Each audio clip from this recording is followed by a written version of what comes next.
Private company तर्फे मी इथे आलेलो आहे. तर हे आपले शेतकरी मित्र आहेत.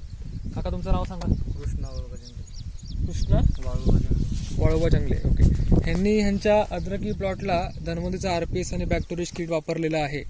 तर आपण त्यांच्याकडनं जाणूया की त्यांना पहिले काय प्रॉब्लेम होता आणि RPS आणि बॅक्टोरिजचं किट वापरण्याला त्यांना काय फरक पडलाय हा त्यांच्या तोंडून आपण ऐकून घेऊया. पहिले काय प्रॉब्लेम होता कृष्णाजी?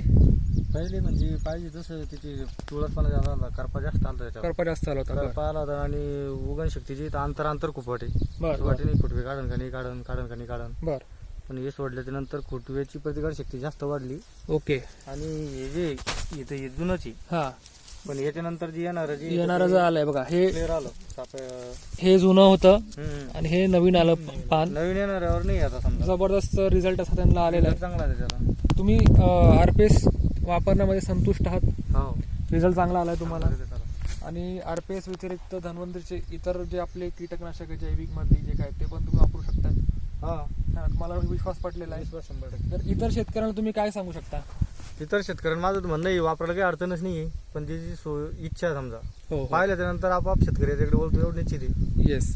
आणि तुम्हाला कंपनीच्या माध्यमातून जसं तुम्ही वापराल प्रति लिटर मागे खात्यामध्ये सबसिडी पण तुम्हाला येणार आहे. त्याला पण तुम्ही खुश आहात की बाबा आपण आजवर आपण दुकानात गेलो फक्त आपण पैसे दिले, पण आता कंपनी तुमच्या खात्यामध्ये सबसिडी पाठवणार आहे. चांगलं आहे ना.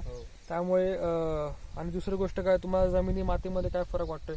मुळींची संख्या वाढलेली वाटते तुम्हाला? 100% संख्या वाढली, कारण एक इथं पांढरी मुळी वाढलेली. पांढरी मुळी वाढलेली आहे. Very good. संतुष्ट आहात तुम्ही रिझल्ट मध्ये? तुम्हाला RPS आता दिलं कोणी? माहिती कोणी सांगितली? अच्छा, विजय जाधव ह्या सरांनी माहिती सांगितली.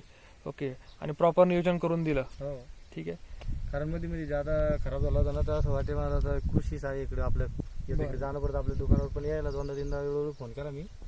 नेमकं हे तेव्हा आपल्याकडे पडलेलं होतं ऑलरेडी. याचा किती मोठं समजा हँडल झाला. ओके ओके ओके, ठीक आहे. तर मित्रांनो, आज आपण ह्या प्लॉटला आलोय. कृष्णा हे शेतकरी आहेत, त्यांना रिझल्ट चांगला आलेला आहे. तर आपण अशीच आशा करतो की इथून पुढे ह्यांचा इतर खतांचा खर्च कमी करून जास्तीत जास्त धन्वंतरीची आयुर्वेदिक जी उत्पादक ऑर्गॅनिक उत्पादक आहेत ते वापरून त्यांचा खर्च कसं कमी करून उत्पन्न जादा कसं काढावं याचा आपण प्रयत्न करणार आहोत. तर जय हिंद, जय धन्वंतरी.